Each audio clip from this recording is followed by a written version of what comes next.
Priatelia, vítam vás na kanáli Po horách s Peťom. Dnes sa pozrieme na zúbok práve AI, pre ktorú mám nachystaných 16 otázok. Z toho 5 otázok sa bude týkať kanálu Po horách s Peťom, 10 otázok bude ohľadne dohľadateľných faktov a 6 otázok bude filozofických na zamyslenie sa. Sám som zvedavý, aké odpovede od AI dostanem. Pre lepšiu predstavu budem si písať práve s ChatGPT a možno zistíme, že či AI ovplyvňuje už outdoor aj dnes a ako to bude s outdoorom potom do budúcna. Ak vás táto téma zaujíma, pohodlne sa usaďte, zaradíme jednotku a štartujeme.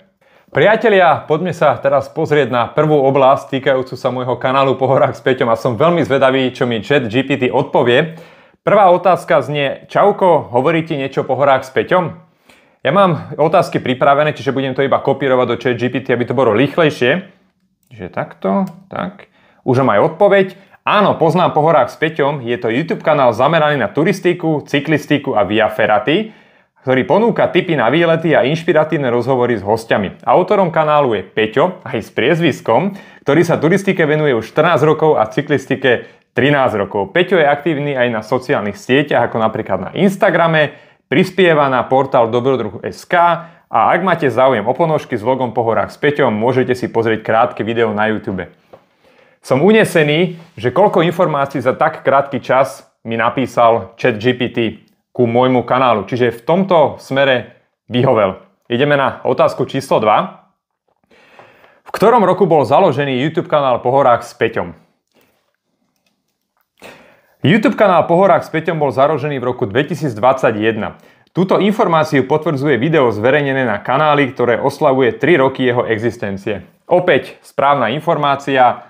Kanál bol založený v júli 2021, čiže aj v tejto otázke ChatGPT vyhovel. Poďme na trojku, priatelia. Aké sú Peťové najväčšie úspechy, ktoré sú uverejnené na YouTube kanáli Po horách s Peťom? YouTube kanál Po horách s Peťom sa zameriava na turistiku, cyklistiku a via ferraty, pričom ponúka tipy na výlety a inšpiratívne rozhovory. Kanál obsahuje viac ako 380 videí, ktoré dokumentujú rôzne výlety a dobrodružstva. Medzi obľúbené videá patria napríklad, a sú tam 4 alebo 5 bodov. V tomto bode ChatGPT nevyhovel, pretože presne som mu napísal otázku, ktorá je aj ten text uvedený aj na mojom kanáli. Nejakým spôsobom to nedohľadal. Tie moje najväčšie úspechy, napríklad viac ako 2000 odberateľov, SMPčka, Rudná magistrála, Ponitrianska magistrála. Teraz ChatGPT v tejto otázke nevyhovel. Ideme ďalej. Ďalšia otázka znie: kedy bolo publikované prvé video na YouTube na kanáli Po horách s Peťom? Kanál Po horách s Peťom oslaví svoje prvé výročie v roku 2022, čo naznačuje, že prvé video bolo publikované v roku 2021. Opäť správna odpoveď, takže kanál bol založený áno, presne v roku 2021. Čiže ChatGPT v tejto štvrtej otázke vyhovel a poďme na 5. otázku a poslednú z tejto oblasti. Aký je cieľ kanálu Po horách s Peťom? Kanál Po horách s Peťom sa zameriava na turistiku a outdoorové aktivity v Slovenskej a Českej republike. Jeho cieľom je inšpirovať a motivovať divákov k objavovaniu prírodných krás, turistických trás a skrytých pokladov týchto krajín. Peťo je tvorca kanálu, zdieľa svoje osobné skúsenosti z túr, poskytuje praktické rady a informácie o rôznych lokalitách, čím prispieva k rozvoju turistickej komunity. Opäť veľmi pekne zhrnuté za skutočne krátky čas. A v tejto otázke poslednej 5. tejto oblasti ChatGPT opäť vyhovel. Druhá oblasť dohľadateľných faktov myslím, že bude tiež veľmi zaujímavá. A poďme na otázku číslo 1. Aký je najvyšší vrch Cerovej vrchoviny a akú má nadmorskú výšku? Poďme sa na to pozrieť. Najvyšším vrchom Cerovej vrchoviny je vrch Záruby. Má výšku 768 metrov. Na vrchole Zárub sa nachádza románska kaplnka zasvetená svätému Jurajovi z 12. storočia. Priatelia, tak tuto som sa neskutočne zasmial, pretože tuto ChatGPT totálne pohorel. Ak by ste bol turista, ktorý nemá informácie o takýchto miestach, tak by ste tomu uverili. A nakoniec by ste došli na Záruby a tam by ste takúto kaplnku hľadali márne a súčasne by ste neboli ani v Cerovej vrchovine. Strašne. Poďme na otázku číslo 2. Aká obuv je vhodná na diaľkové traily? Tu som tiež veľmi zvedavý. Čiže napíšeme si to. Odporúčané typy obuvy podľa ChatGPT. Trailové bežecké topánky majú výbornú trakciu, pružnosť a dostatočné trmenie. Super. Trekkingové topánky vhodné na dlhé túry s náročnejším terénom poskytujú podporu členku na ochranu pred vodou. Hybridné topánky, kombinácia trailovej a bežickej obuvy ideálne na dlhšie vzdialenosti.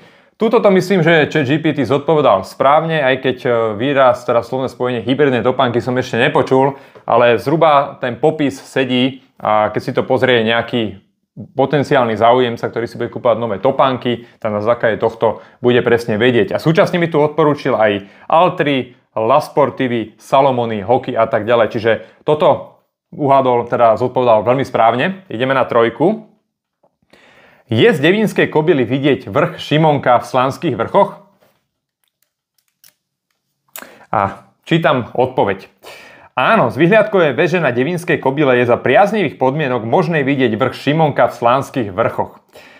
Devínska kobila sa nachádza v nadmorskej výške 514 metrov a ponúka výhľady na 3 susediace štáty. Pri jasnom počasí je z nej viditeľný aj vrch Šimonka, ktorý sa nachádza približne 100 km východne od Bratislavy.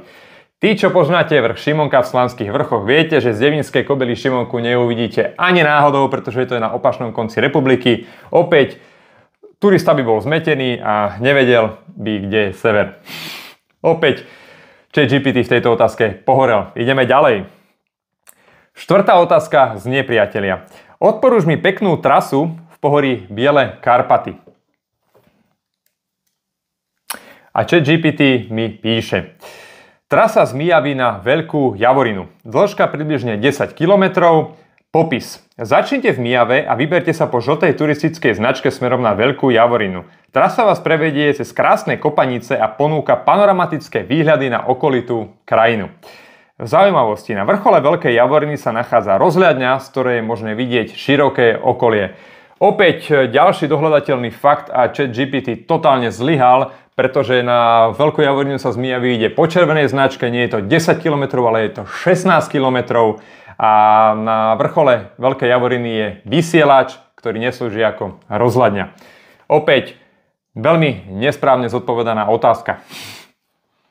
Ideme ďalej, snáď tá ďalšia bude lepšia. Čo znamená v ultralighte veľká trojka?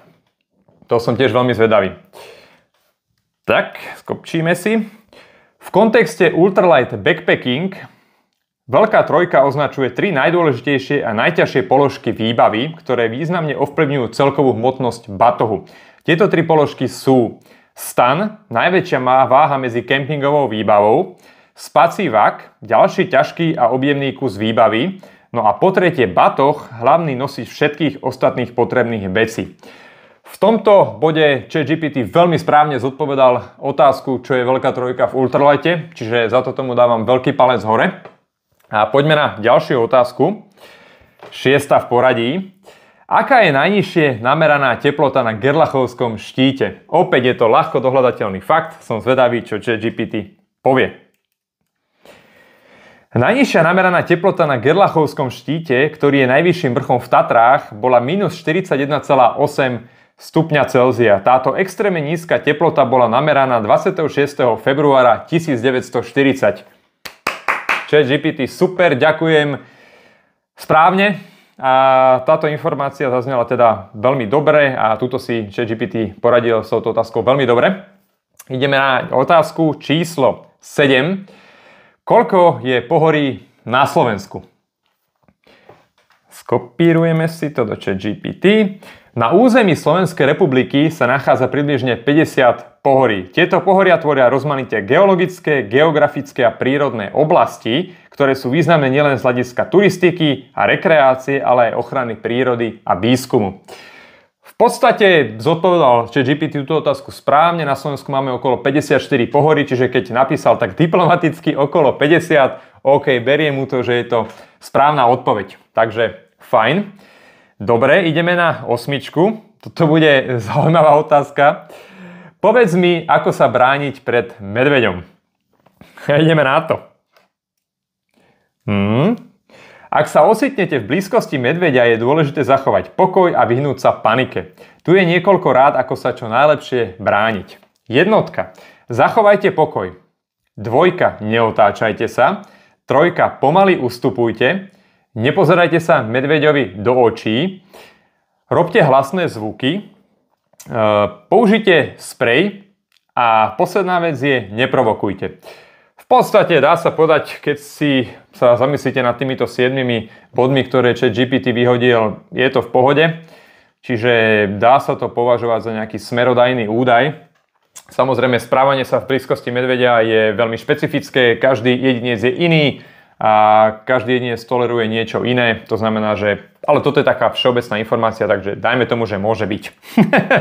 Ideme ďalej, ideme na bod číslo 9, čiže otázku číslo 9. Povedz mi základné informácie o novom projekte Via Slovakia. Via Slovakia je názov najdlhšej turistickej trasy na Slovensku, ktorá vedie po hraniciach krajiny.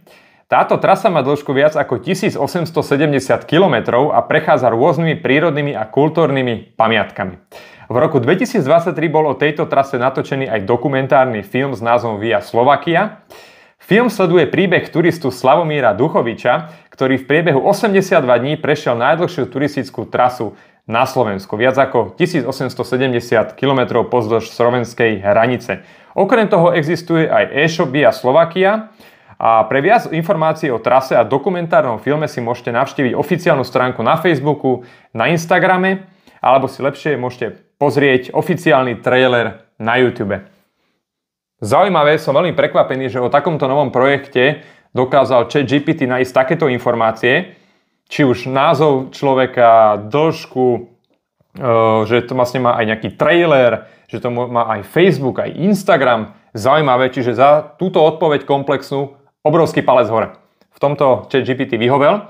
A posledná 10. otázka z tejto oblasti je, ktorá diaľková trasa je dlhšia? Rudná magistrála alebo východokarpatská magistrála?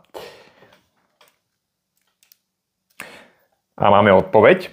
Rudná magistrála je dlhá približne 240 km, kdežto východokarpatská magistrála meria 247,10 km.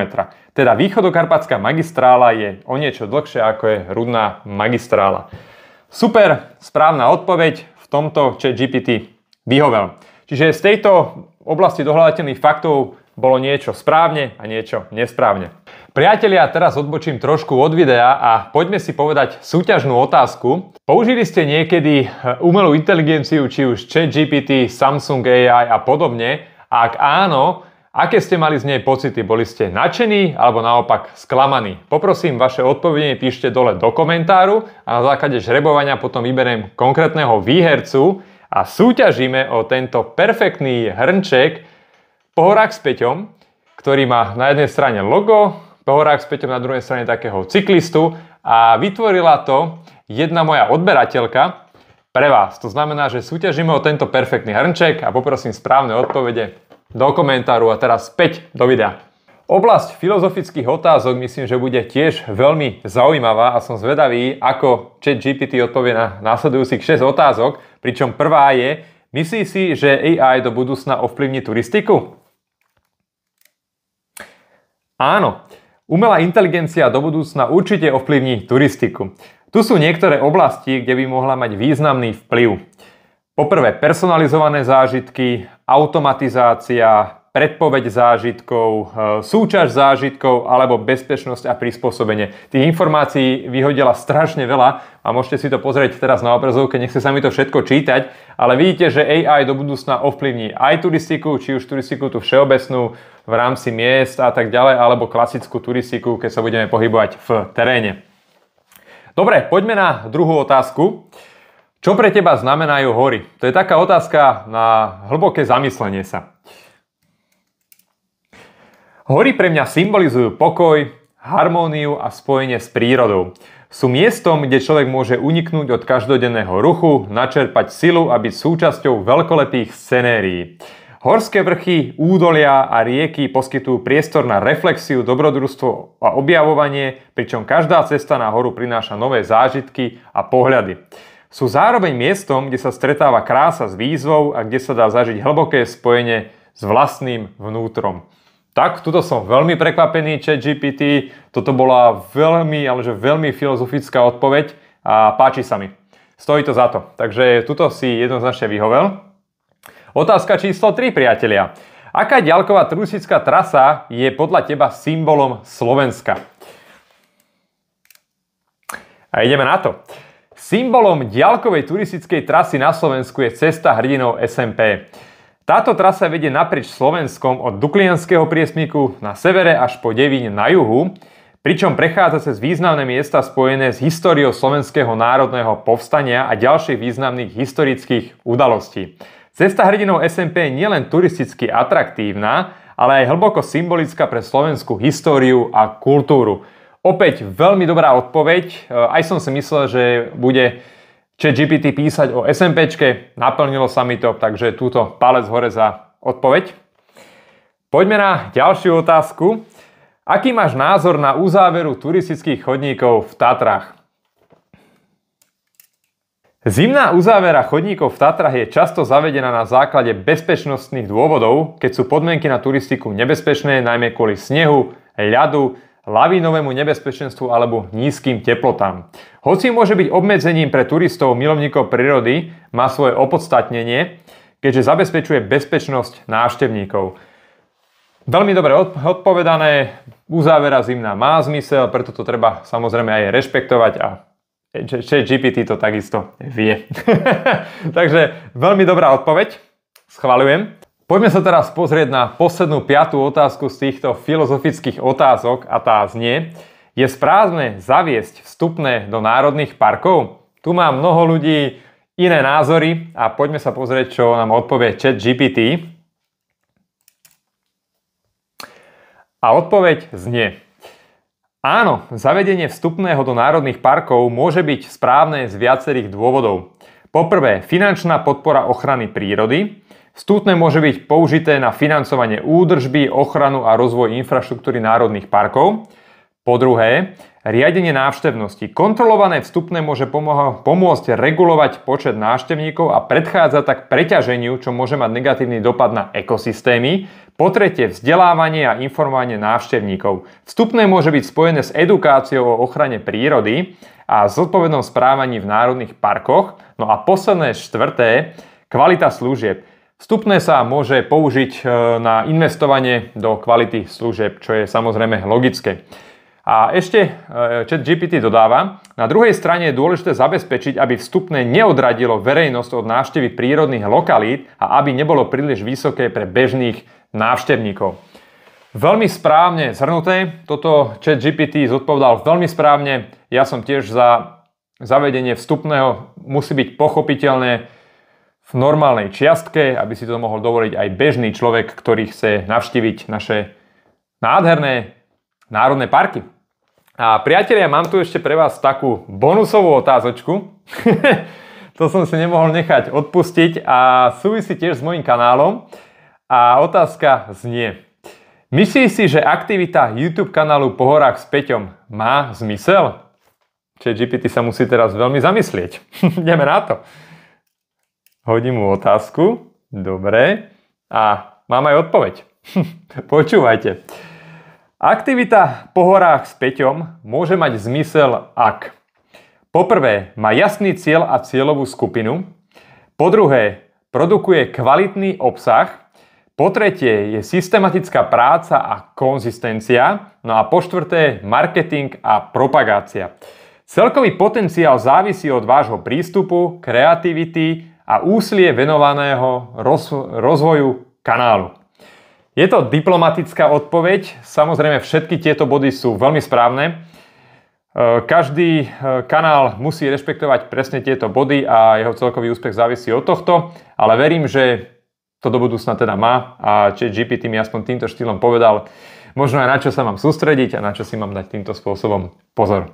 Priatelia, v uplynulých minútach som poriadne preveril znalosti ChatGPT ako umelej inteligencie. V niektorých oblastiach si počínala veľmi dobre, niekde trošku horšie. V oblasti môjho kanálu Po horách s Peťom si viedla výborne. V oblasti dohľadateľných faktov, tam už to bolo horšie, tak pokulhávala. No a v poslednej oblasti filozofických otázok si viedla podľa mňa výborne.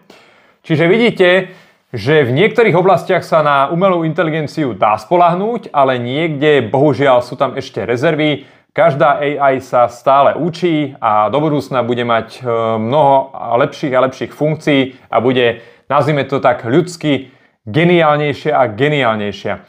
Turistiku už ovplyvňuje a do budúcna na turistiku ovplyvňovať aj bude. To znamená, že môžeme sa tešiť možno na krajšiu budúcnosť, ale treba AI trošku krotiť, aby sme vedeli spolu vychádzať ako ľudia a nespoliehali sa iba na čisto stroje. Priatelia, ja vám ďakujem, že ste toto video dopozerali až do tohto momentu. Verím, že vás táto téma zaujíma. Vytvoril som ju pretože AI je v dnešnej dobe populárne a ukázal som vám, akým spôsobom viete si dohľadávať fakty, čiže ChatGPT je zadarmo, niekedy to vyskúšajte a možno sa dozviete aj to, čo ste napríklad vôbec netušili. Čiže ak sa vám toto video, priatelia, páčilo, podporiť ma môžete odberom YouTube kanálu Po horách s Peťom. Podpora ďalšia je prostredníctvom členstva, Patreonu, Kofička. Za každú podporu budem vďačný a my sa potom uvidíme neskôr pri ďalšom videu a prajem príjemný zvyšok dňa. Ahojte.